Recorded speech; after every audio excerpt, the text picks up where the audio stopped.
Seems we're starting this one off killing the third Metroid of this batch.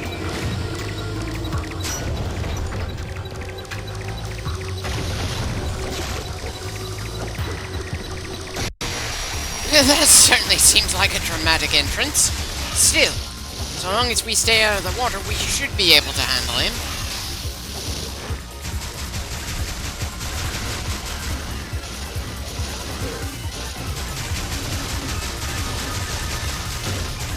Well, at least I bothered to dodge some of the bombs, but considering just how much one can do to us, you'd think I'd be even more cautious. Especially with how quickly our health bar goes down around here.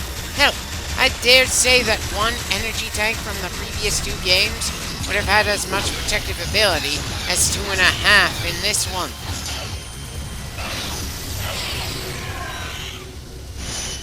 And that's another one down. Even when we don't take much damage from one, it still feels like such a major event the way this game pulls it off. But I'm not sure how long it'll keep feeling that way, considering just how many Metroids we're gonna have to deal with in this game. Also not sure when I'll drive it into my skull that running through a glowing red door is just pointlessly painful. Hell, I can't even say it's for the sake of having the red zone on the map, since the scan pulse can do that just as easily without hurting Samus.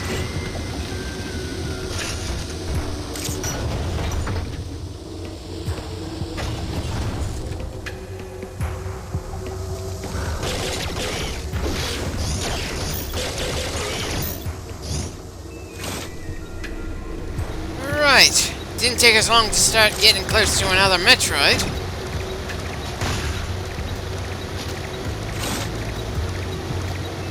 And apparently we're gonna need the ability to jump in morph ball mode in order to get up there.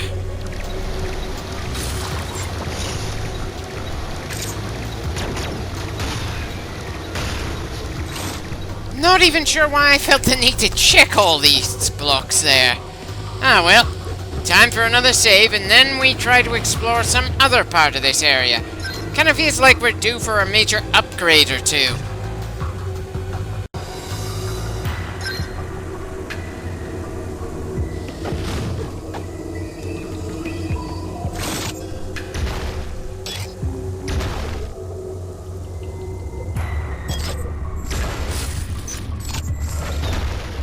Okay, so we've got something fast to worry about in these narrow tunnels. Bit annoying, but not outright scary to deal with, at least not at first glance.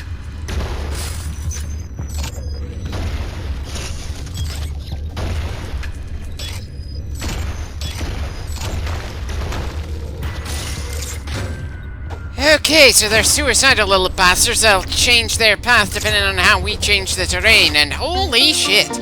It only takes one to nearly deplete an entire energy tank. I'm sorry, but this feels like the most fragile version of Samus' suit in the entire series. It's not really a matter of me finding it inconsistent compared to the other Metroid games we've gone through, though. It's annoyance that they clearly only did this for the sake of making lightning armor feel more awesome.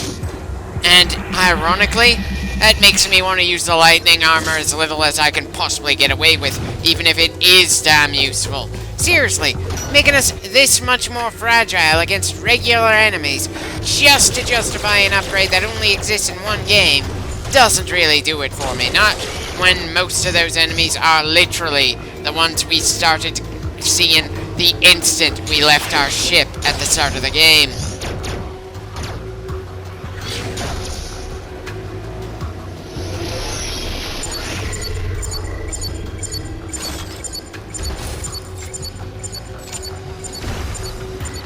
Right, of course those blocks want us to use something we don't have yet. Still, we've got some spots we can check in this area. It's not like we're out of options and need to go back to the elevator just yet.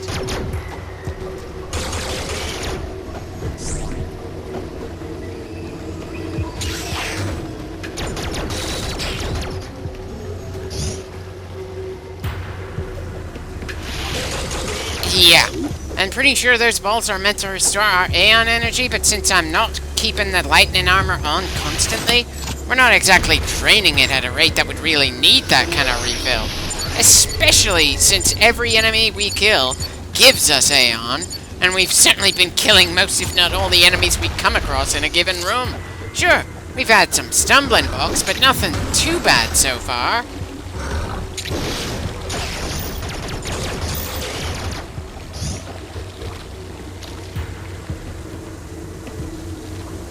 Okay, so we've got an elevator that leads to another part of the same area?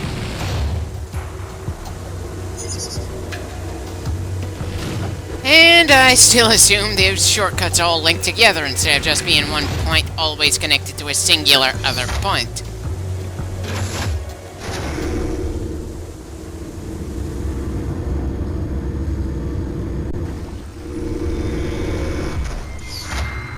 Not even sure why they bothered with the quick loading screen, since the end of that ride was within sight for us on the minimap. But then I'm not confident enough in my knowledge of what game designers do to really get the decision-making process for that kind of minor, intentional hiccup. It's not even like the elevator rides last all that long anyway.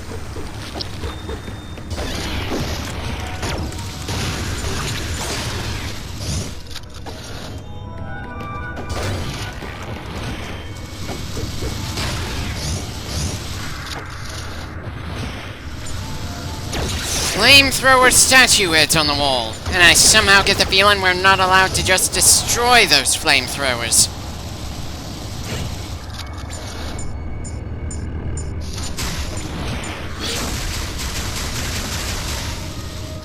Right, can't freeze them up for a bit either. Not even sure why I tried, since it's not like we'd have been able to get to that wall over there to spider-ball our way up anyway.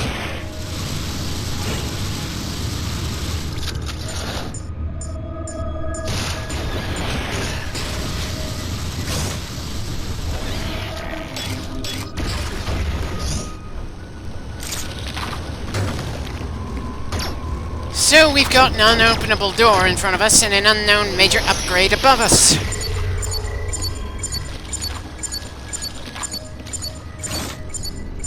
Okay, make that 2 nearby upgrades in the area.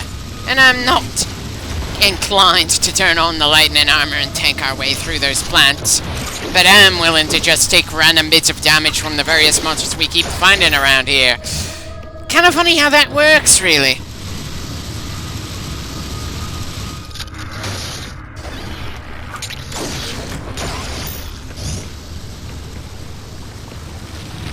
Well, at least I decided to save before trying to make more progress. I'm not stubborn to the point of absolute stupidity, just stubborn to the point of making things harder for myself than they strictly need to be. More my fault than the game designers, really.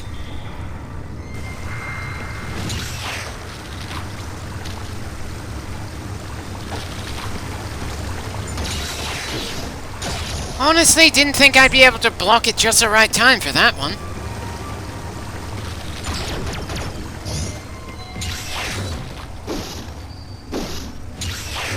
Ugh, definitely no need for me to trade blows with this guy.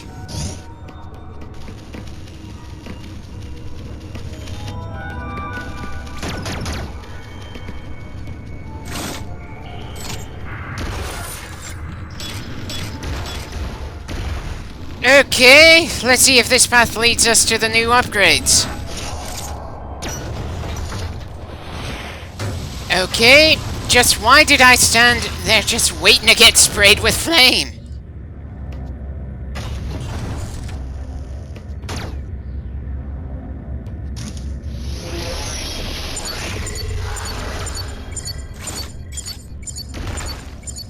Does this mean the nearby upgrade is a screw attack?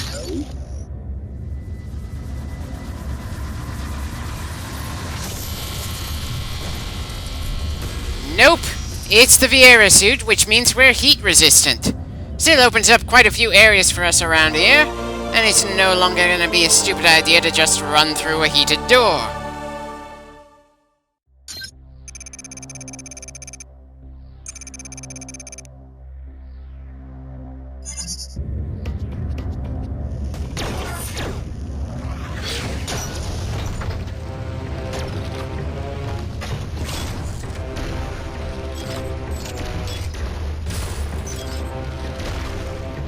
And I still need the screw attack in order to get from this angle. That's just a painful kind of tease. Seriously, who the hell decided to give us something that would let us explore new areas and make the first door we see upon getting it be blocked by something else immediately?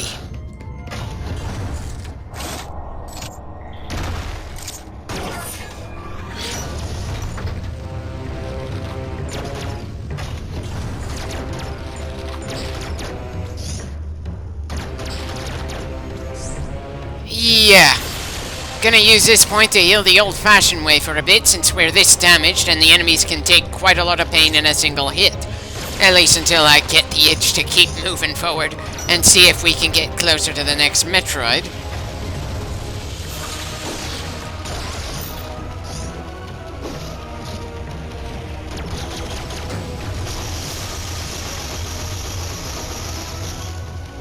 Okay, so the lightning armor can take a good deal of abuse before it drains, but if a suicidal enemy kills itself on us, we don't get any Aeon or other energy from it.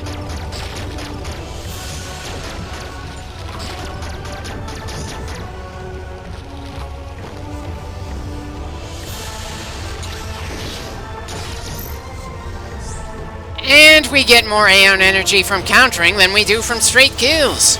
Feels a bit late in the game for me to figure out something that critical, but like a lot of things, that feels more like my fault than the game's.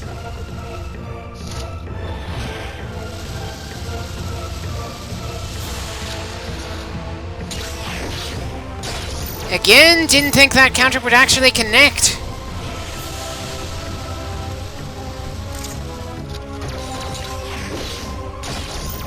Just what makes some of these guys respawn, anyway? Is it just as simple as taking a certain number of steps away from where we killed them? Because it feels a little too fast to be something time limit connected.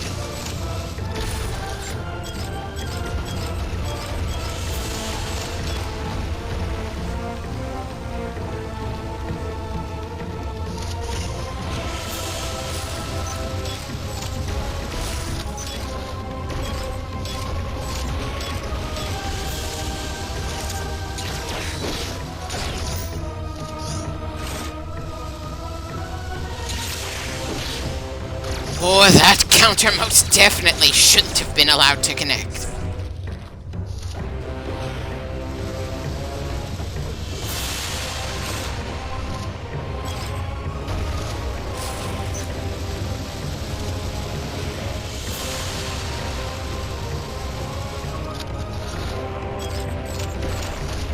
You know, it's actually more satisfying to find these things without using the scan pulse.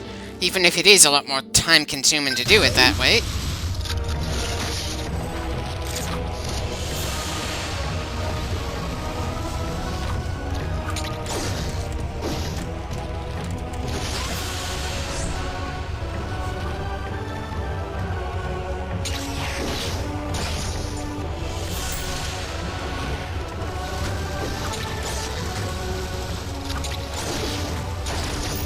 Wonder when I'm gonna stop trying to kill just about every enemy we see, especially when it opens us up for an attack we really don't need to take.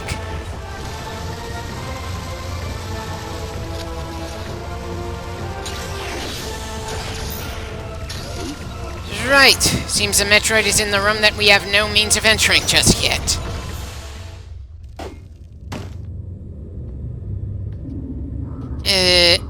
Okay, we certainly didn't kill that one.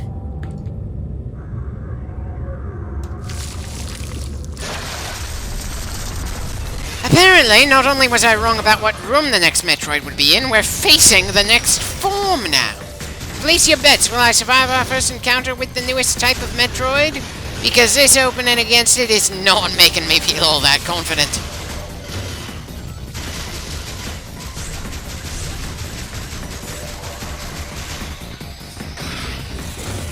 Brilliant! I dodged by jumping right on top of the thing that was covered in electricity.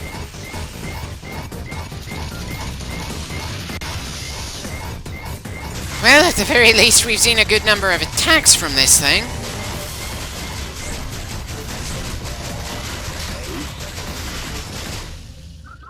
And, of course, I died to one of those bombs that I should have already been cautious of. Ah, well, let's try that again. At the very least, it doesn't have the element of surprise anymore.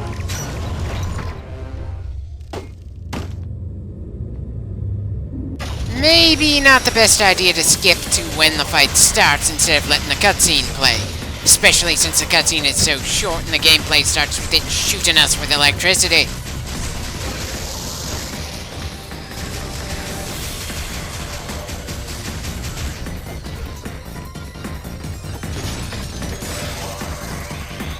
Definitely a wide range of attacks from this thing. It most definitely has more attack variety than we do against it, that's for sure. And good God, it's somehow even less recognizable to the AM2R version of the same monster than the previous form of Metroid. And I'm not even sure how that happened.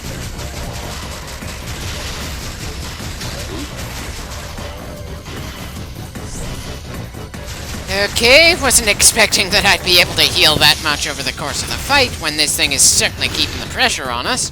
Oh, it feels like my muscle memory when fighting this thing assumes I have the ability to double jump over it. What do you do when you remember how to handle something, but don't remember how to do so before that particular trick is available? I mean, sure, I could have turned on the lightning armor in order to lessen the damage we're taking, but still, this is... yeesh.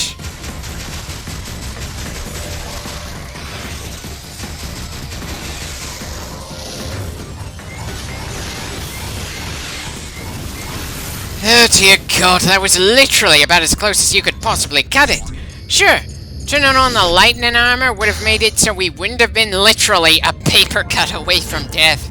But managing to pull off the kill like that just felt so satisfying that I'm practically addicted to the feeling. Really find it strange that I'm not a fan of how much more fragile we are in this game, but I'm also not a fan of the explicit ability to make that obscene amount of damage less of an issue.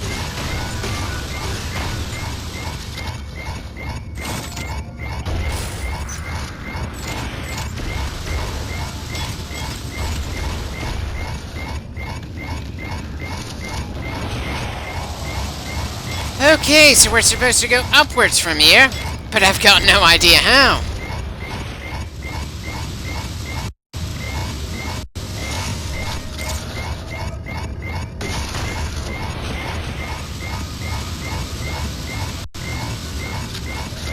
You've gotta be kidding me. Again? If navigation is gonna be this much of a pain in the ass at this stage of the game, how are they gonna make things harder for us when we get close to the end?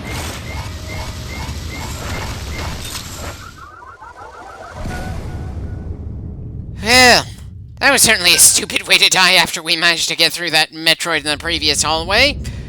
At least we didn't have to fight that Metroid again, so that's a mercy. Though I would have preferred starting with a full health there after we just got killed. Guess I'm spoiled by other games that give us checkpoints. Part of me wants to retreat to at the very least get some more health before pushing onwards.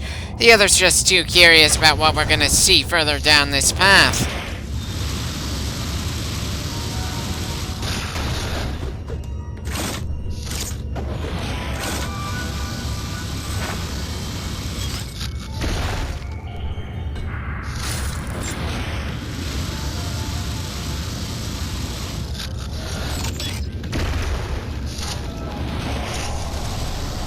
Well, hopefully that's the last of the flamethrowers we'll see in this shaft.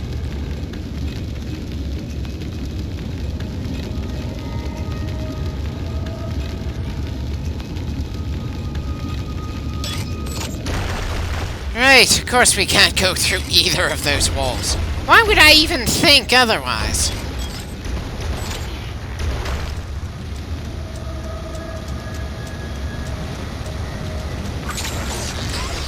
Kind of impressed I took that one down without getting hurt.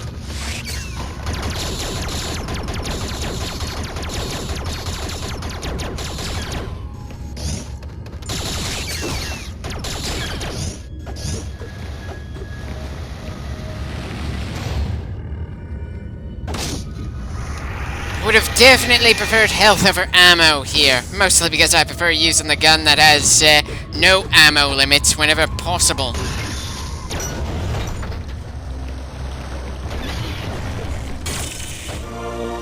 wave beam, huh? For some reason I was expecting the screw attack, but I suppose it's still too early for that.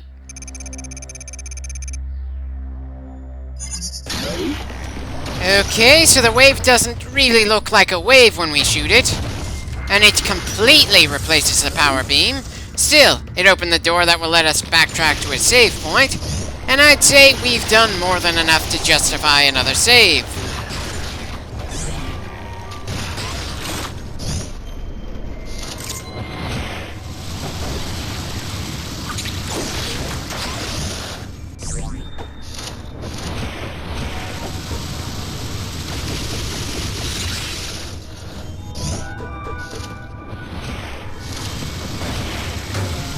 Right. Of course I had to jump through some fire just before the save. One of these days I'm gonna be able to avoid unnecessary damage instead of just jumping right into it.